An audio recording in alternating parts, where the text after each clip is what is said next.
আপনারা অনেকে জানেন না কোন রাসায়নিক সার গাছের কোন মিনারেল চাহিদা পূরণ করার জন্য ব্যবহার করা হয়। চলুন আজকে আপনাদের শিখিয়ে দিচ্ছি কোন সার গাছের কোন মিনারেল চাহিদা পূরণ করে।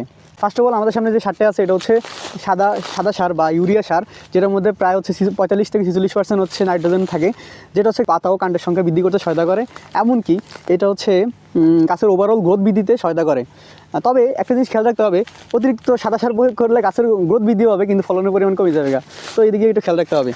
সেকেন্ড অফ অল আমাদের যে এই সারটি আছে এটাকে আমরা হচ্ছে কালো সার বলি, যেটার মধ্যে প্রায় হচ্ছে 45 থেকে 46% ফসফরাস থাকে, যেটা হচ্ছে ফুল ও ফল ধরতে সহায়তা করে। এমনকি এটা হচ্ছে গাছের রুটকে সুগঠিত করতে সহায়তা করে। 3 নম্বরে যে সারটি আছে এটা হচ্ছে লাল সার বা পটাশ সার। এটার মধ্যে প্রায় 60% পটাশিয়াম আছে। এটার হচ্ছে গাঠনিক উপাদান হচ্ছে পটাশিয়াম ক্লোরাইড সাধারণত থাকে। এই যে পটাশ দেওয়া আছে এটা হচ্ছে গাছের হচ্ছে ফুল ফল সাইজ বৃদ্ধি করতে সহায়তা করে। সিম বা লিগুম জাতীয় যেসব ফল আছে ওর মধ্যে বীজকে সুগঠিত করে। এছাড়া এটা হচ্ছে গাছের ওভারঅল হচ্ছে রোগ প্রতিরোধ ক্ষমতা বৃদ্ধি করতেও সহায়তা করে। এই সারটি বেশি দরকার হচ্ছে যখন গাছ যখন ফল দেওয়ার মৌসুম থাকে বা ফল দেওয়ার সময়, তখন এই এই সারটি বেশি দরকার হয়।